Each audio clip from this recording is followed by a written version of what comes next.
राजस्थान में होने वाले विधानसभा चुनाव से पहले क्या तीसरा मोर्चा बनाकर भारतीय जनता पार्टी और कांग्रेस पार्टी की मुश्किलों को खड़ा करने का काम क्या कुछ राजनीतिक पार्टियां करने वाली? राजस्थान की अंता सीट पर अभी हाल ही में चुनाव हुए। उस चुनाव में ये देखने को मिला कि निर्दलीय प्रत्याशी नरेश मीणा ने बीजेपी और कांग्रेस दोनों के प्रत्याशियों को कड़ी टक्कर दी।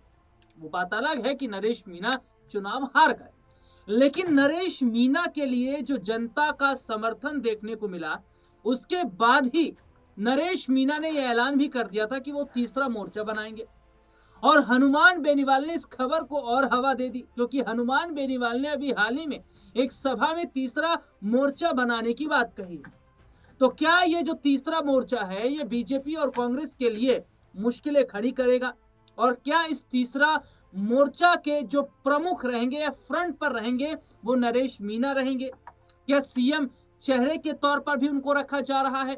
राजस्थान में 2028 में जो विधानसभा चुनाव होने वाले हैं, उस चुनाव से पहले क्या सियासी माहौल बन रहा है, उस पर आज हम बात करेंगे। बातचीत करने के लिए हमारे साथ मौजूद है हमारे खास सहयोगी अमन सर। सर, बहुत बहुत स्वागत है इस प्रोग्राम में आपका। सर, पहला सवाल है, 2028 में जो विधानसभा के चुनाव होने वाले हैं, उस चुनाव से पहले एक तीसरे मोर्चे का जिक्र किया जा रहा है। इस तीसरे मोर्चे में जहां हनुमान बेनीवाल जैसे बड़े चेहरे हैं, नरेश मीणा भी नजर आ रहे हैं, माना जा रहा आम आदमी पार्टी भी इसमें समर्थन कर सकती है। उधर आजाद समाज पार्टी के प्रमुख चंद्रशेखर आजाद, रावण से भी बातचीत जो है चल रही है। तो लग रहा है सर आपको ये जो तीसरा मोर्चा है, और तीसरा मोर्चा के फ्रंट पर अगर मीणा रहते हैं, जो कि बड़ा चेहरा राजस्थान के अंदर है, वो बीजेपी और कांग्रेस के लिए मुश्किलें खड़ी करते नजर आएंगे? देखिए राहुल जी, राजस्थान में बिल्कुल आपने सही कहा कि अब चुनाव का माहौल कहीं ना कहीं बनना शुरू हो रहा है, क्योंकि आप देखेंगे कि 2025 अपनी विदाई पर है, 26 आने को तैयार है। तो ऐसे में अब 1-1.5 साल का वक्त रह जाता है चुनावों की तैयारी का। तो यहाँ पर तमाम जो पॉलिटिकल पार्टियां हैं अपनी जो बिसात है राजनीति की, वो बिछाते हुए नजर आ सकते हैं। और ऐसे में हनुमान बेनीवाल, जो हमेशा से अपने बयानों की वजह से सुर्खियों में रहते हैं, वाकई में अगर देखा जाए तो कोई बड़ी बात नहीं है कि यहाँ पर तीसरे मोर्चे की जो संभावना है वो अमूमन तलाशते रहते हैं। अब क्या 2028 से पहले वो एक कह सकते हैं तीसरे मोर्चे का गठन यहाँ पर कर सकते हैं, क्योंकि आपने देखा कि बीते चुनाव में भी चंद्रशेखर आजाद के साथ मिलकर उन्होंने चुनाव लड़ा था। तो ऐसे में क्या आम आदमी पार्टी का सपोर्ट, और क्या यहाँ पर नरेश मीणा जो एक बड़ा चेहरा वाकई में बनकर उभरे, क्योंकि इससे पहले भी जब विधानसभा चुनाव हुए तो उसमें भी लगभग जो 60-70 हजार वोट उनको मिलते हैं। यानी कि एक विधानसभा में अगर 60-70 हजार वोट मिलते हैं, और अभी भी अगर बात करें उपचुनाव की, तो इसमें भी काफी ज्यादा वोट उनके हिस्से में आए हैं। तो बिल्कुल नरेश मीणा एक बड़ा चेहरा कहीं ना कहीं बनते हुए नजर आ रहे हैं, क्योंकि इससे पहले किसी और सीट से चुनाव लड़े थे, अब वो अंतर सीट पर चुनाव लड़े। यानी कि वो बता रहे हैं कि सीट चाहे कोई भी हो, उनका प्रभाव लगातार मजबूत और बढ़ता हुआ दिखाई पड़ा। और ऐसे में अगर आम आदमी पार्टी जो तमाम राज्यों में अपनी स्थिति को मजबूत करने में लगी हुई है, अगर राजस्थान में भी वो कह सकते हैं कि इस विकल्प के साथ में आई हनुमान बेनीवाल के, तो बिल्कुल इसमें कोई दोहराई की बात नहीं कि यहाँ पर तीसरा मोर्चा जो है वो दोनों ही पार्टियों को कड़ी टक्कर देता हुआ नजर आ सकता है। चाहे वो बीजेपी जो सत्ताधारी बीजेपी है, या फिर सत्ता में आने को बेकरार जो कांग्रेस पार्टी, उन दोनों को कहीं ना कहीं चुनौती देते हुए तीसरा मोर्चा नजर आ सकता है। इसमें भी नरेश मीणा का जो जिक्र आप कर रहे हैं और मैं भी कर रहा हूँ, क्योंकि नरेश मीणा वाकई में एक उभरता हुआ चेहरा है। लगातार अपने बयानों के जरिए युवाओं के अंदर एक जोश भरते हुए नजर आते हैं। उनकी बातें लोग काफी ध्यान से सुनते हुए दिखाई देते हैं। तो ये इम्पैक्ट कहीं ना कहीं नजर आ सकता है 28 के चुनाव। और ऐसे में कांग्रेस पार्टी के लिए क्या विकल्प होंगे, बीजेपी के लिए क्या विकल्प होंगे, क्योंकि अगर ये 3-4 पार्टियां एक साथ चुनाव लड़ती हैं तो कहीं ना कहीं दोनों को ही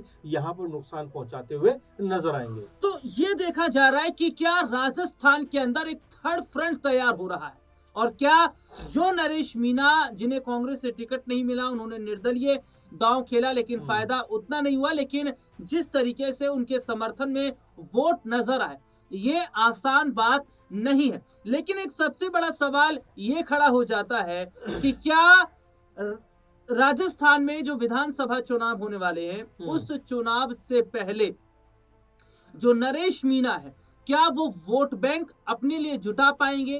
क्या अंता में जो हार हुई है, सर, उस हार से सबक लेते हुए नरेश मीणा आगे किस तरीके से अपना रास्ता है वो तय कर सकते हैं। देखिए राहुल जी, अगर हम राजस्थान की बात करें तो देखिए वाकई में भजनलाल शर्मा जो मुख्यमंत्री हैं जी, उनको लेकर भी तमाम सारे सवाल उठते हुए नजर आते हैं। वसुंधरा राजे जो पूर्व मुख्यमंत्री हैं वो भी लगातार जिस तरह की बातों को सामने रखते हैं, जिस तरह के बयान सामने उनके आते हैं, ऐसा लगता है कि बहुत ज़्यादा वो खुश नरेश जो बीजेपी सरकार है, भजनलाल शर्मा उनसे खुश नहीं है। तो ऐसे में नरेश मीणा जैसे नेता जो हैं, आम आदमी पार्टी है, चाहे हनुमान बेनीवाल की बात करें, चंद्रशेखर आज़ाद की बात करें, इनको कहीं ना कहीं एक स्पेस मिलता हुआ नजर आता है कि भाई अगर लोगों के बीच में जाकर काम किया गया, लोगों को एक तरीके से अपनी तरफ कह सकते हैं अपने समर्थन में लिया गया, तो कहीं ना कहीं एक इम्पैक्ट जरूर क्रिएट हो सकता है। और देखिए चुनाव में हार जीत जो है वो जमीनी लेवल पर जाकर तय होती है। आप ये नहीं कह सकते कि भाई अगर बीजेपी है चुनाव जीतेगी ही जीतेगी, अगर कांग्रेस पार्टी चुनाव जीतेगी जीतेगी, क्योंकि आम आदमी पार्टी दिल्ली में जब बनी थी कोई नहीं कह रहा था कि इतने प्रचंड बहुमत के साथ में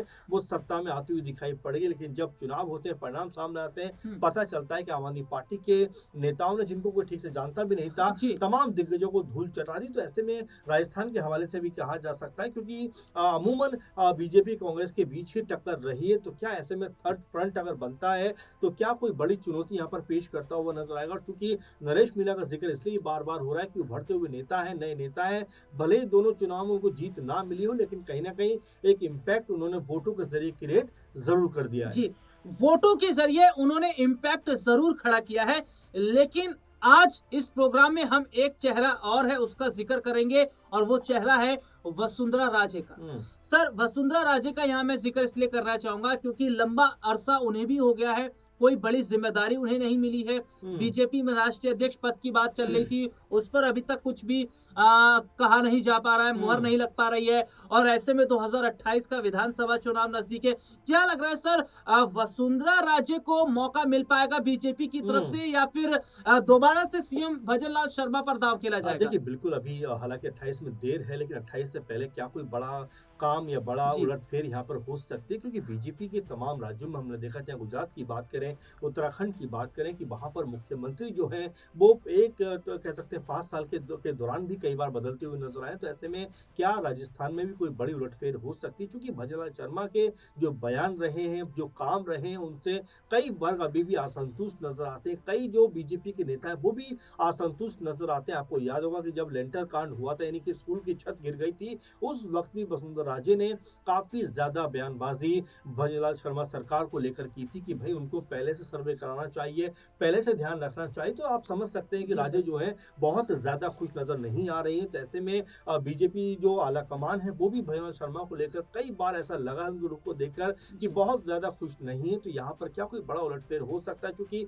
आने वाले चुनाव में अब 1.5 से 2 साल का गैप मान लीजिए रह गया है। तो यहाँ पर रणनीति बनाने में, रणनीति को कह सकते हैं कि अमली जामा पहुंचाने में बहुत देर नहीं होनी चाहिए बीजेपी के लिए भी, क्योंकि जो भी साधना है, जो भी करना है, इन्हीं 2 साल के अंदर में करना है। क्योंकि अगर 2 साल के बाद कुछ नया बदलाव करते हुए नजर आए तो बाजी हाथ से जा सकती है। इसीलिए हो सकता है कि बीजेपी यहाँ पर राज्य को लेकर कोई बड़ा प्लान करती हुई दिखाई पड़ जाए। अब ये देखना होगा कि क्या बीजेपी की तरफ से वसुंधरा राजे को दोबारा मौका मिल पाएगा सीएम कुर्सी के लिए।